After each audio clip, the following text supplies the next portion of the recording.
Good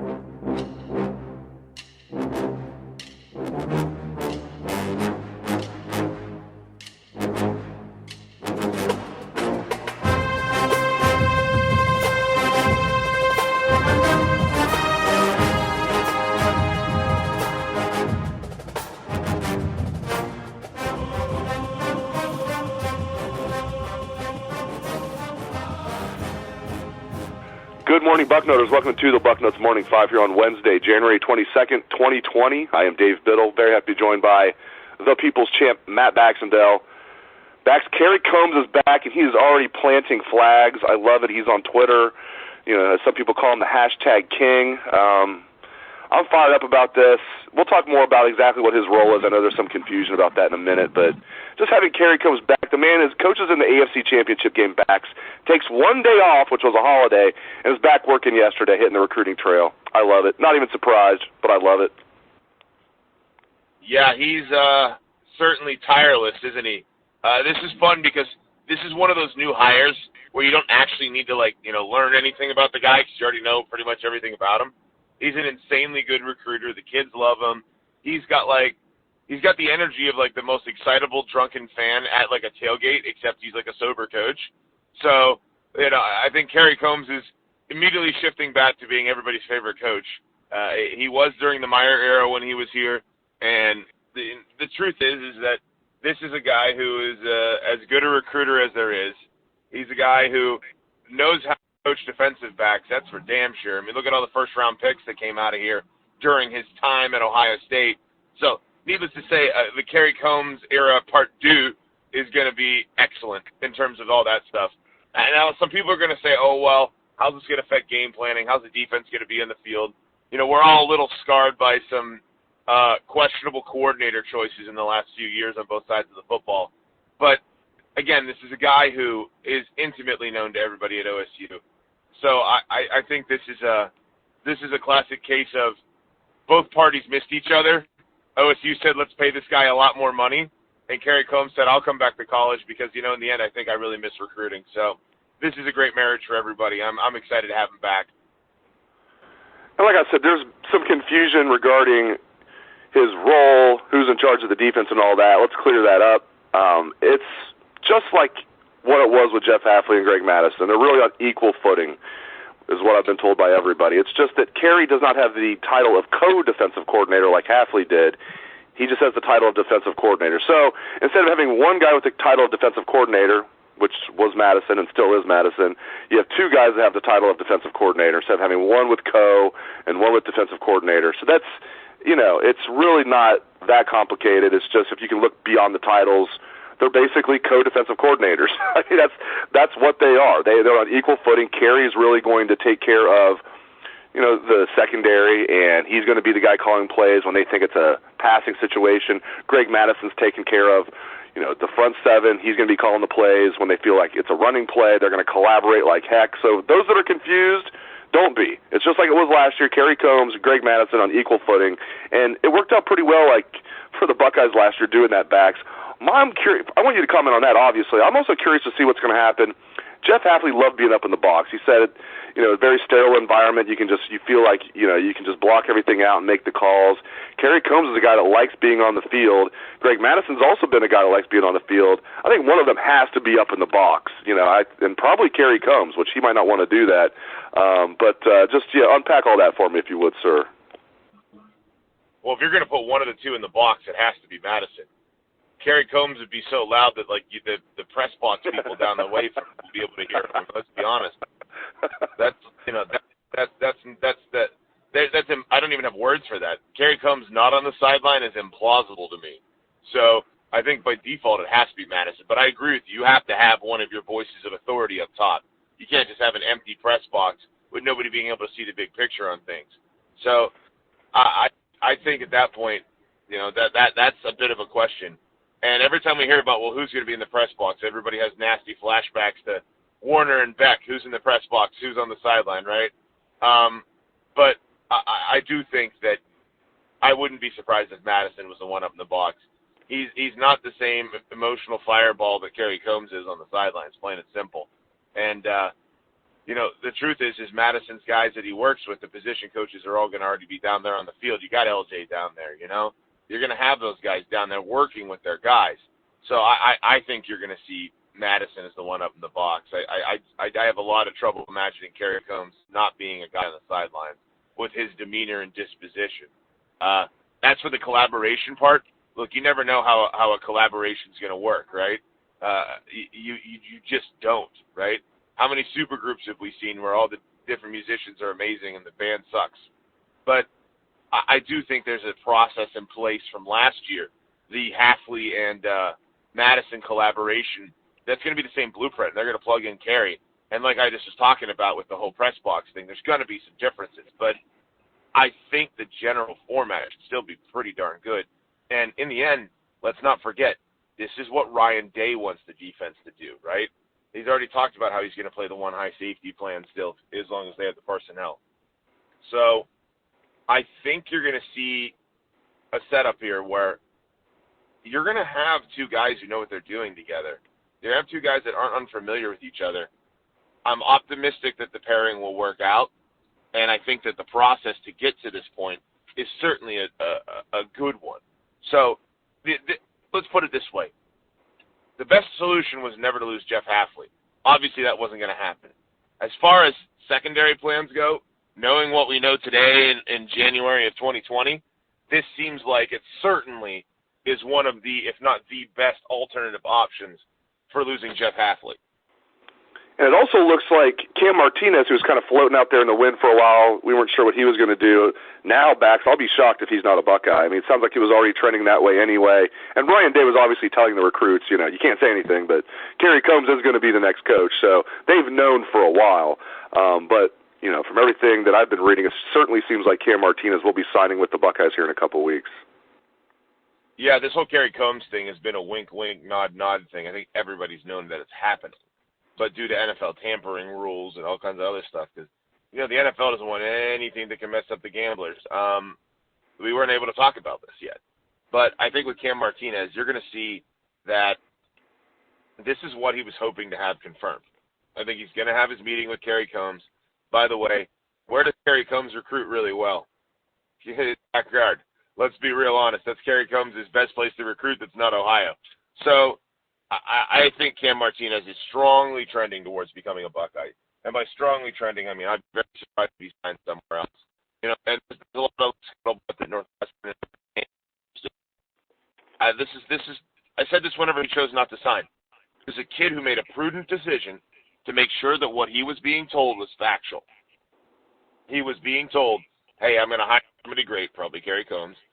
And the kid said, I want to see who my new coach is going to be because I had such a great relationship with the other one. And that's absolutely the logical thing to do as that kid. You absolutely cannot one iota blame Cam Martinez for what he has done. And now that we're seeing what Ryan Day told him was essentially turning out to be true, now that he's time to sit and sort of analyze, guess what? Everything that he was hoping would be reality is now reality. So to me, I think there's zero reason to doubt that Cam Martinez will be a Buckeye. And again, some people are saying, he's a slot receiver. He's not a defensive back or whatever. Well, guys, I think that the staff has a plan for him. Let's put him on campus and see what happens, right? I mean, whenever we recruited Darren Lee, a lot of people were like, where the heck is he going to play? Safety? Worked out pretty well for OSU. So this is a good one, and this is also the last one for this class because of numbers. So let's get him here. Let's get him signed, and let's get Kerry Combs moving on the recruiting trail for the next rounds of classes coming to Ohio State. Speaking of the 2020 class, 14 of the 24 signees have already enrolled, and Cam Martinez will make the 25th signee. But 14 have already enrolled, the highest number ever at Ohio State, including all 4 wide receivers from this stunningly amazing wide receiver class. Julian Fleming, Jackson Smith, G. Scott, Mookie Cooper. Obviously, Julian Fleming is the number 1 wide receiver in the country, number 2 overall player in the country. He's had the most hype, and rightfully so. But all 4 of these guys are really, really, really good. In addition to Fleming, I'm assuming you're very excited about Fleming. I mean, who do you think is going to have the biggest impacts right away as true freshmen out of those 4 wide receivers? Well, I think it's a little bit of guesswork because they're all so darn good. I mean, let's be real here. This is one of the craziest early enroll classes we've ever seen. I mean, 14 kids is nuts. By the way, both of the quarterbacks are early enrollees, unless I'm mistaken. So you're going to have them in, adding an attempt to unseat Gunnar Hoke for the backup spot. That alone is fascinating when you're talking about in 2021. You know, us Bucknutters, we're always the sort of people who are wondering who the third-string tight end is going to be in the 2022 season. So with these receivers, though, you have 2, maybe 3 guys currently on campus who I think are going to be on the field for sure before they all arrive. And that's Garrett Wilson, Chris Olave, and probably Jamison Williams, right? After that, it is wide open. For a place that loves to play as many as 6 or 7 receivers, it's going to be fascinating to see. And each of them bring something a little bit different. Obviously, Fleming's the kind of guy who's like Garrett Wilson was last year. He's a can't-miss kind of player. But Smith-Nigba and Gee Scott both are 5-star caliber kids, too. I mean, this is one of the most insane, if not the most insane, recruiting classes of receivers we've ever seen. And by the way, Mookie Cooper, the guy who, let's be real here, he didn't play his senior year. He's kind of an enigma right now. We all know how good he could be. But what if he came in and treated his senior year of high school like a redshirt freshman year? What if his physical conditioning's off the charts? He's a guy who could come in and be challenging a guy like Jalen Gill for an H-back role, as well as competing for time at receiver. So this is a talented group. No question about it. And I think this is going to be one of the more fun spring football games to watch because spring football always trends a bit more towards the passing game, right? They don't want to get into the dirt with the contact on these guys. They don't want to get linemen hurt. They don't want to get a running back with a twisted ankle or a banged-up shoulder in the spring any more than they absolutely have to. So we're going to get to see not only these young receivers, but we're going to see how C.J. Stroud, we're going to see how Jack Miller does throwing them the football. Because let's face it, Justin Fields isn't going to spend a ton of time in the spring game either. Pretty sure we know who the starter is. Pretty sure we're confident he can throw the football well. So it's going to be one of those forward-looking spring games that also is going to have a pretty big effect on this fall because you have to think at least 2 or 3 of these kids are going to get a significant amount of playing time. And next year's wide receiver class at OSU is going to be the youngest one I can remember.